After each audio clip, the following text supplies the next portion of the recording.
안녕하세요. 다이나비 경제TV입니다. 연이어 줄줄이 미국 경제에 대한 경고가 쏟아지고 있습니다. 얼마 전에 은퇴하면서 워렌 버핏이 남긴 경고에 이어서 헤지펀드의 대부 레이 달리오와 JP 모건의 제이미 다이먼까지 차례로 경고를 보내고 있는데요. 얼마나 위험한 신호인지 오늘은 한번 이 세 가지 경고를 살펴보도록 하겠습니다. 먼저 첫 번째는 워렌 버핏의 경고입니다. 워렌 버핏이 누굽니까? 투자의 대가, 오마하의 현인, 별명도 많은 이런 투자계의 전설이죠. 이 아저씨가 5월 3일에 은퇴를 했거든요. 그 은퇴 발표를 버크셔 해서웨이 주주총회 자리에서 했는데 여기에서 워렌 버핏은 이 모여있는 한 4만 명 되는 사람들한테 이런 말을 합니다. 무역은 무기가 되어서는 안 된다. 미국은 세계와 무역을 추구해야 하며 각국이 잘하는 것을 맡아서 상호 협력하는 것이 중요하다. 이거 근데 뭐가 대단한 건가? 아니, 나라끼리 서로 협력해서 잘 살아보자는 거, 초등학생도 아는 거 같은데. 근데 이걸 지금의 상황에 대입해보면 단순하지 않죠. 관세 전쟁 멈추고 다시 상호 협력하는 것. 이것만이 살 길이라는 겁니다. 근데 진짜 문제는 이걸 트럼프가 모른다는 거에 있죠. 워렌 버핏이 이런 발언을 하는 건 매우 이례적인 일인데요.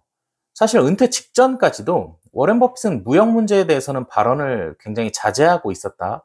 이런 걸 생각해 보면 더 그렇습니다. 또 미국 정부의 재정 적자 관련한 질문이 있었어요. 이 질문에 대답을 했는데 재정 적자 축소 조치는 내가 하고 싶은 일은 아니지만 해야만 하는 일이라고 생각한다. 근데 의회는 그 일을 안 하는 것 같다. 이렇게 얘기했습니다. 재정 적자 축소. 솔직히 누가 반기겠습니까? 복지가 줄어들고 정부가 사회에 돈 쓰는 게 줄어드는 건데요. 하지만 지금 상황에는 꼭 필요하다는 이런 현실 인식을 잘 얘기해주고 있거든요. 자, 그럼 워렌 버핏은 왜 이런 경고를 했던 걸까요?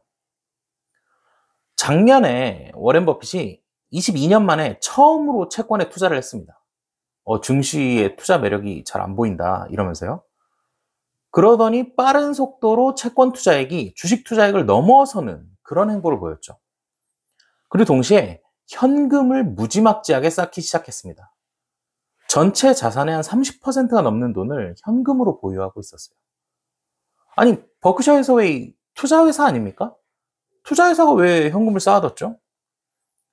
그러니까 사람들이 야, 워렌 버핏 저 양반 이제 다 됐네. 감 떨어졌네. 아니, 미국 주식 이렇게 좋은데 했지만 결과는 어땠습니까? 이후에 미국 증시 폭락 사태가 있었죠. 물론 이거는 트럼프의 관세 정책 탓이긴 한데 트럼프가 당선되면 관세 정책 할 거라는 거 사실 다 알고 있었던 사실이거든요. 근데도 에이 설마 미국 주식 지금 이렇게 좋은데 그렇게 세게 하겠어 트럼프가 또 관세 정책? 이러면서 외면했던 거죠. 물론 지금은 주식이 다시 반등해서 S&P 500 기준으로 작년 한 11월 정도 수준까지 다시 올라왔습니다. 근데 뭐가 달라졌길래 이렇게 다시 반등해서 올라온 거지? 이 질문에 대한 대답이 바로 두 번째 경고, JP 모건의 제이미 다이먼 경고입니다. 제이미 다이먼은 이 JP 모건을 미국 최대 투자은행으로 키운 월가의 대표적인 경영자인데요. 이 양반이 20일 날, 어제죠, 연례회의에서 지금 시장이 지나치게 안일하다라고 얘기를 했습니다. 인플레이션과 스태그플레이션 가능성이 지금 시장이 인식하는 것보다 2배는 크다. 이러면서 경고를 보냈는데요. 사람들이 아직 관세 영향이 본격적으로 나타나지 않으니까 낙관하고 있다. 시장이 10% 하락하다가 갑자기 10% 상승한 건 지나치게 안일하다는 걸 보여준다. 이렇게 얘기했습니다. JP 모건의 최고 경영자조차도 지금 미국 시장의 반등을 안일함 말고는 다른 해석이 어렵다고 생각한다는 건데요. 트럼프가 전 세계를 상대로 상호 관세 발표한 게 4월 2일이었잖아요. 그때 엄청난 혼란에 빠져서 미친 듯이 하락했던 주식시장이 지금 겨우 90일 유예됐다고 다시 희희낙낙하면서 회복세로 접어든 게 말이 안 된다고 생각을 하는 거죠. 또 제이미 다이먼은 현 수준에서도 관세는 충분히 극단적이다. 다른 나라들이 어떻게 대응할지 알 수 없고 미국에서 제조업 확대하는데 시간 필요하다.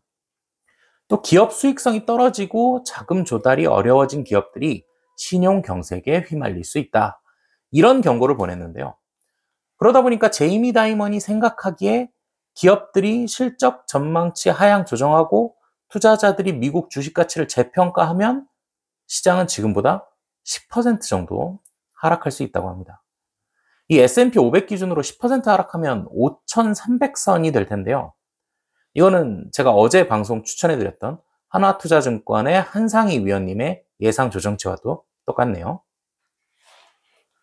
자, 이렇게 두 번째 경고, 관세 관련해서 나왔다면 세 번째 경고는 뭘까요? 최근 이슈였던 무디스의 미국 신용등급 하락 관련 이야기죠. 자, 이 신용등급 하락 이슈가 감세안 통과라는 정치적 이슈에 휩쓸려서 충격이 잘 안 느껴졌던 그런 느낌인데요. 여기에 대해서 헤지펀드의 대부, 브리지워터 어소시에이츠의 창업자 레이 달리오가 경고를 보냈습니다. 레이 달리오는 19일에 자신의 SNS를 통해서 미국의 신용등급 조정과 관련해서 신용등급은 정부가 부채를 갚지 못할 위험만을 평가하기 때문에 신용 위험을 과소평가한다는 점을 알아야 된다 라고 했는데요. 자, 그러면서 부채를 보유한 국가가 부채 상환을 위해 화폐를 찍어낼 경우 채권 보유자가 통화량 감소가 아니라 통화 가치 하락으로 손실을 보게 될 더 큰 위험은 신용등급에 포함되지 않는다라고 덧붙였습니다. 자, 이 말 뭘까요? 미국이 부채 상환을 위해서 양적 완화를 할 수 있는 그런 가능성이 있다는 얘기죠. 사실 미국 최후의 수단 중에 하나잖아요. 돈을 그냥 무지막지하게 찍어내서 그걸로 갚으면 되죠. 어차피 빚은 전부 달러로 갚으면 되잖아요. 대신에 엄청난 약달러 현상이 일어나겠죠. 채권자들은 돈을 돌려받긴 했는데 약달러야. 매우 가치가 떨어진 돈으로 돌려받게 됩니다. 그러다 보니까 레이 달리오는 자기 돈의 가치를 중요하게 생각하는 사람들에게 미국 정부 부채 위험은 신용평가사가 제시하는 것보다 크다라는 경고를 보냅니다. 지금 실제 닥쳐오는 위기가 단순히 신용등급만 보고 이 신용등급 하락했다 이 정도에서 멈출 만한 위기가 아니라는 거죠. 자, 레이 달리오가 돈을 찍어내서 부채를 갚는다. 즉, 이 극단적인 양적 완화의 가능성을 얘기했잖아요. 만약에 이게 이루어진다고 가정을 해보죠. 달러가 시장에 어마어마하게 풀릴 겁니다. 그러면 달러의 가치가 낮아지고 약달러 현상이 오겠죠. 근데 그렇게 하고 난 다음에 다시 미국이 물어볼 겁니다. 달러 기축통화 계속 할 거지? 자, 이 경우에 글로벌 시장은 어떻게 반응해야 될까요? 신뢰도가 떨어진 국가와 가치가 낮은 화폐. 여전히 달러는 기축통화로 남을 수 있을까요?